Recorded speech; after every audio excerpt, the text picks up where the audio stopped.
أكبر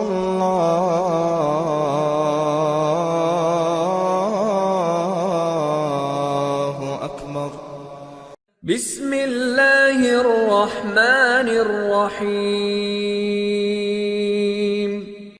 السلام علیکم ورحمۃ اللہ وبرکاتہ۔ میرے دوستوں، میرے بھائیوں اور میری بہنوں، امید کرتے ہیں کہ آپ سب خیریت سے ہوں گے۔ اللہ آپ سب کو ہمیشہ خوش و شاداب رکھے، اللہ آپ کی سب خواہشات کو پورا فرمائے، آمین۔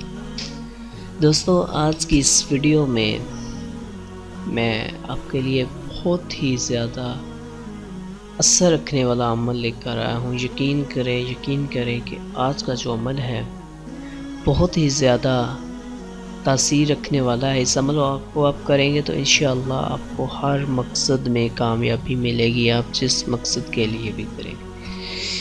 اسے میں یہ نام دوں گا، اس وظیفہ کو میں یہ نام دوں گا کہ ناممکن کام کو ممکن بنانے کی دعا۔ مطلب کہ آپ کا جو کام ہے ناممکن ہے، آپ کی جو خواہش ہے وہ پوری نہیں ہو پا رہی ہے، آپ کا کوئی بھی کام ہے جو رکا ہوا ہے، کسی قسم کی بھی کوئی بھی حاجت ہے جو کہ پوری نہیں ہو رہی ہے، تو انشاءاللہ اس وظیفے کو کریں، آپ کا ہر ناممکن کام ممکن ہو جائے گا۔ دوستو، وظیفہ آسان ہے، صرف کرنے کی نیت آپ کریں، انشاءاللہ وظیفہ بھی ہوگا اور آپ کی ہر حاجت بھی پوری ہوگی۔ اس سے پہلے میں آپ کو یہ بتانا چاہوں گا کہ اگر آپ کی کوئی بھی حاجت، کوئی بھی مراد ہو جو کہ پوری نہ ہو رہی ہو، تو صرف اور صرف اللہ تعالیٰ پر یقین رکھیں۔ اللہ تعالیٰ قرآن مجید میں فرماتے ہیں کہ ان اللہ یحب المتوکلین،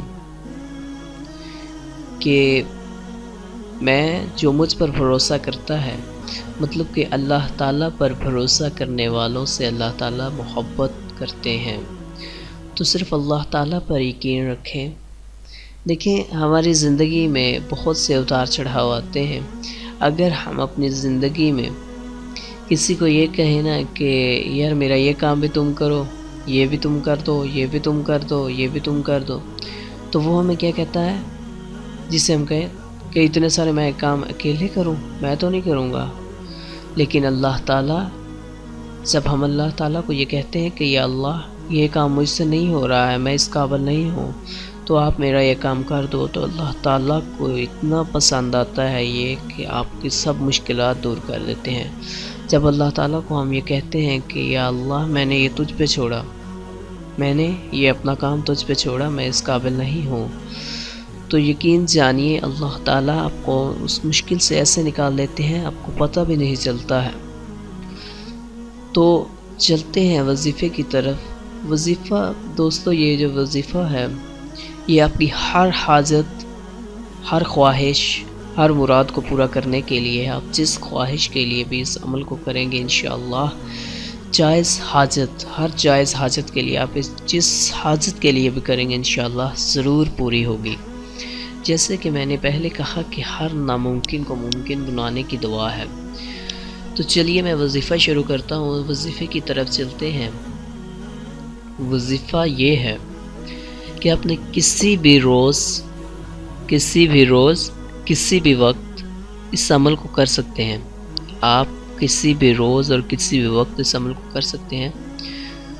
آپ کی جو پریشانی ہے، جو حاجت ہے، آپ کی جو مشکل ہے، جو آپ کی مراد ہے، اسے آپ نے ذہن میں رکھنا ہے اور اس کے حل کی نیت کرنی ہے۔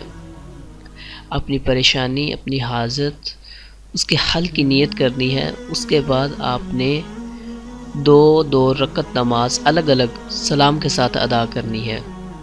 مطلب کہ آپ نے 2 رکعت نماز پہلے ادا کر لینی ہے، اس کے بعد 2 رکعت نماز پھر ادا کرنی ہے، یعنی کل 4 رکعت آپ نے نماز ادا کرنی ہے۔ 2 رکعت آپ نے نماز ادا کر لی، اس کے بعد اپنے ان رکعتوں میں کرنا کیا ہے؟ پہلی رکعت میں جو کہ آپ نے پہلی 2 رکعتیں پڑھی ہیں، ان میں سے پہلی رکعت میں آپ نے سورہ فاتحہ کے بعد 11 مرتبہ سورہ اخلاص پڑھنی ہے۔ کیا کرنا ہے؟ جو آپ نے سب سے پہلی رکعت پڑھی، اس میں سب سے پہلی رکعت میں آپ نے سورہ فاتحہ کے بعد 11 مرتبہ سورہ اخلاص پڑھنی ہے۔ دوسری رکعت جب آپ پہلی 2 رکعتوں میں دوسری رکعت پڑھیں گے تو آپ نے دوسری رکعت میں سورہ فاتحہ کے بعد 21 مرتبہ، کتنی مرتبہ؟ پہلی صورت میں 11 مرتبہ اور دوسری پہلی رکعت میں 11 مرتبہ اور دوسری رکعت میں آپ نے سورہ فاتحہ کے بعد 21 مرتبہ سورہ اخلاص پڑھنی ہے۔ مطلب کہ پہلی رکعت میں آپ نے 11 مرتبہ سورہ اخلاص پڑھنی ہے اور دوسری رکعت میں آپ نے 21 مرتبہ سورہ اخلاص پڑھنی ہے سورہ فاتحہ کے بعد۔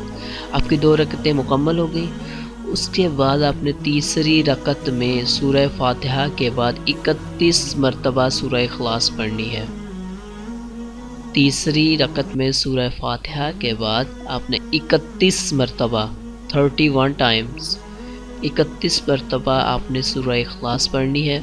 اس کے بعد جب تیسری رکعت کے بعد آپ تیسری چوتھی جب اکٹھی ادا کریں گے تو چوتھی رکعت میں آپ نے سورہ فاتحہ کے بعد 41 ٹائمز 41 مرتبہ سورہ اخلاص پڑھنی ہے، سورہ اخلاص پڑھنی ہے۔ اس کے بعد آپ نے نماز کے بعد جب آپ نے جو آپ کو طریقہ بتایا ہے، پہلی رکعت میں 11 مرتبہ سورہ اخلاص سورہ فاتحہ کے بعد، دوسری رکعت میں سورہ فاتحہ کے بعد 21 مرتبہ سورہ اخلاص، تیسری رکعت میں سورہ فاتحہ کے بعد 31 مرتبہ سورہ اخلاص، چوتھی رکعت میں سورہ فاتحہ کے بعد 41 مرتبہ سورہ اخلاص پڑھنی ہے۔ نماز کے بعد جب آپ نے یہ 4 رکعت نماز بتائے ہوئے طریقے سے پڑھ لینی ہے تو اس کے بعد آپ نے 51 مرتبہ 51 ٹائمز درود شریف پڑھنا ہے۔ درود شریف آپ کو چھوٹا بھی پڑھ سکتے ہیں اگر آپ کو کوئی آتا ہے تو، یا پھر آپ نواز والا درود ابراہیمی بھی پڑھ سکتے ہیں۔ 51 ٹائمز آپ نے درود ابراہیمی پڑھنا ہے۔ اس کے بعد پھر سجدہ کی حالت میں آپ نے 100 مرتبہ یا اللہ پڑھنا ہے۔ پھر سجدہ کی حالت میں مطلب کہ آپ نے نماز بھی ادا کر لی 51 ٹائمز 51 مرتبہ آپ نے 51 مرتبہ آپ نے درود شریف بھی پڑھ لیا۔ اس کے بعد پھر سجدہ کی حالت میں آپ نے 100 مرتبہ یا اللہ تعالیٰ کا انعام یا اللہ پڑھنا ہے۔ سجدہ کی حالت میں سجدے میں چلے جانا ہے اور 100 مرتبہ یا اللہ پڑھنا ہے۔ پھر آپ نے جو آخر میں کام کرنا ہے، پھر اللہ سبحانہ تعالیٰ سے اپنی حاجت، اپنی خواہش، اپنی مراد، اپنی مشکل کے بارے میں گڑ گڑا کر رو کر دعا کرنی ہے۔ انشاءاللہ کہتے ہیں کہ اگر رونا نہ آئے تو رونے جیسا منہ کر لیں، انشاءاللہ اللہ پھر بھی آپ کو ضرور آپ کی خواہش پوری فرماتے ہیں۔ اللہ سبحانہ تعالیٰ سے دعا کرنی ہے، انشاءاللہ آپ کی ہر مراد، ہر حاجت ضرور پوری ہوگی۔ انشاءاللہ ایک ہی بار کرنے سے آپ کی حاجت ضرور پوری ہو جائے گی، آپ کی خواہش ضرور پوری ہو جائے گی، آپ کی ہر مشکل جس مشکل کے لیے آپ کر رہے ہیں ضرور پوری ہو جائے گی۔ لیکن اگر کوئی پھر بھی نہ ہو تو آپ دوبارہ بھی اسے کر سکتے ہیں۔ دوستوں امید کرتے ہیں کہ آپ کو ہمارا یہ بتایا ہوا عمل ضرور پسند آیا ہوگا۔ ہماری ویڈیو کو لائک اور شیئر ضرور کیجیے۔